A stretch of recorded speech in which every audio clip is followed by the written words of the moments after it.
قال انک لن تستطیع معی صبرا، خضر علیہ السلام نے کیا فرمایا، دیکھو موسیٰ، میرے ساتھ چلنے پر تم صبر نہیں کر سکتے، تم نہیں چل سکو گے میرے ساتھ، کیونکہ میرا علم الگ ہے، تمہارا علم الگ ہے، میرے پاس تکوینات کا علم ہے، کائنات میں کیا کیا ہو رہا ہے پردے کے پیچھے، اور کب کیا کچھ ہونا ہے اور کیا کرنا ہے، غیب کے کچھ غیبی امور کا علم جو اللہ نے مجھے دیا، تکوینات کا علم وہ میرے پاس ہے، تمہارے پاس شریعت کا علم ہے، شاید تم میرے ساتھ نہ چل سکو، اس لیے فرمایا کہ تم میرے ساتھ نہیں چل سکتے۔ اور وَكَيْفَ تَصْبِرُ عَلَى مَا لَمْ تُحِطْ بِهِ خُبْرًا، تم صبر بھی کیسے کر سکتے ہو ان باتوں پر جن کا تمہیں علم ہی نہیں ہے۔ جب تم میرے ساتھ چلو گے، طرح طرح کے عجائبات اور واقعات تم دیکھو گے، تم کیسے صبر کرو گے؟ کیونکہ وہ تو ایک ایسی چیز ہے، ایک ایسا علم ہے، تم تو اس کے بارے میں جانتے ہی نہیں، تو تمہارے لیے شاید میرے ساتھ چلنا مشکل ہو جائے گا، صبر نہیں کر سکو گے۔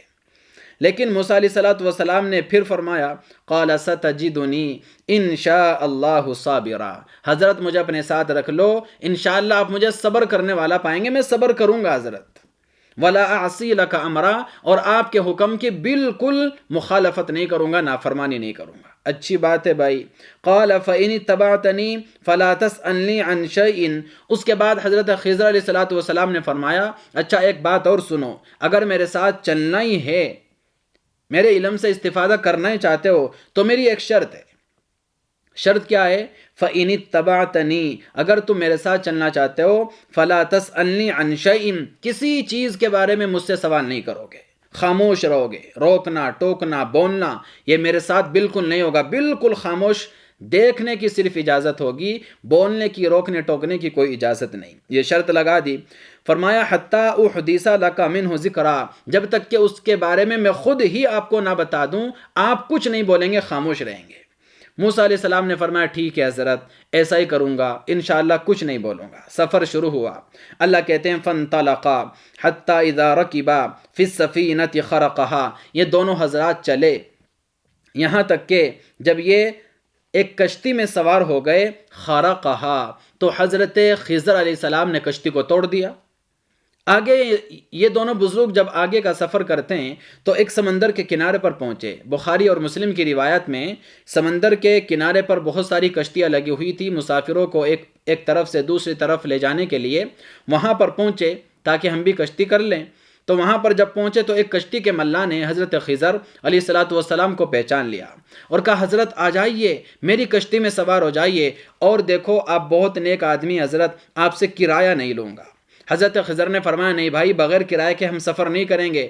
انہوں نے کہا حضرت خدا کے لیے مجھے یہ کام کر لینے دیجئے، میں آپ جیسے نیک آدمی سے کرایہ نہیں لے سکتا، خدمت کا موقع دیجئے حضرت۔ اچھی بات ہے، ٹھیک ہے بھائی، خدمت کا موقع، اگر آپ یہی بات کہہ رہے ٹھیک ہے بھائی، ہم جو ہے آپ ہماری خدمت کر سکتے ہیں۔ جس طرح آج بھی ہمارے دور میں نیک آدمی کو دیکھ کر، کسی عالم کو، کسی طالب علم کو دیکھ کر لوگ ویسے ہی کرایہ لیے بغیر سفر کرا دیتے ہیں۔ کوئی سامان لینے جائیں کسی دکان پر، لے جاؤ حضرت، بس دعاؤں میں یاد رکھنا، ہمیں اپنی دعاؤں میں ہمارا خیال رکھنا، بس جاؤ، پیسے ویسے دینے کی کوئی ضرورت نہیں۔ تو اس طریقے سے ملا نے اپنی کشتی میں بغیر کرائے کے ان کو سوار کرا لیا۔ جب سفر شروع ہوا اور اس کشتی کے اندر بہت سارے مرد، عورتیں، بچے، جوان، بوڑھے، حتیٰ کہ جانور، ہر طرح کے لوگ اس کے اندر سوار تھے، لمبی چوڑی کشتی تھی۔ یہ کشتی جب سمندر کی سطح پر چلنے لگی، سفر شروع ہوا، تو ایک چڑیا سمندر کے اس کی کشتی کے کنارے پر آ کر بیٹھی، اور کشتی کے کنارے پر بیٹھ کر اس نے سمندر کے اندر سے ایک ایک قطرہ پانی کا اٹھایا اور پھر وہیں پر آ کر بیٹھ گئی۔ اس کشتی کو دیکھ کر حضرت خضر علیہ السلام، اس چڑیا کو دیکھ کر حضرت خضر علیہ السلام نے حضرت موسیٰ علیہ السلام سے مخاطب ہو کر فرمایا دیکھو موسیٰ، یہ جو ابھی آپ نے دیکھا، اس چڑیا نے سمندر کے اندر سے تھوڑا سا پانی لیا اور پھر اپنی جگہ آ کر کے بیٹھ گئی۔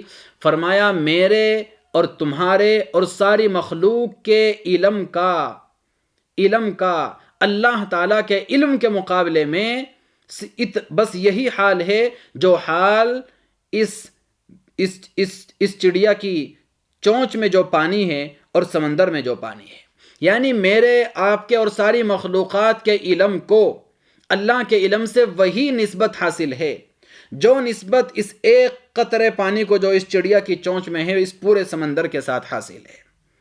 یعنی تمام مخلوقات کا میرا آپ کا علم ملا کر اللہ کے علم کے مقابلے میں وہ حیثیت رکھتا ہے جو ایک قطرہ پورے سمندر کے مقابلے میں ہے.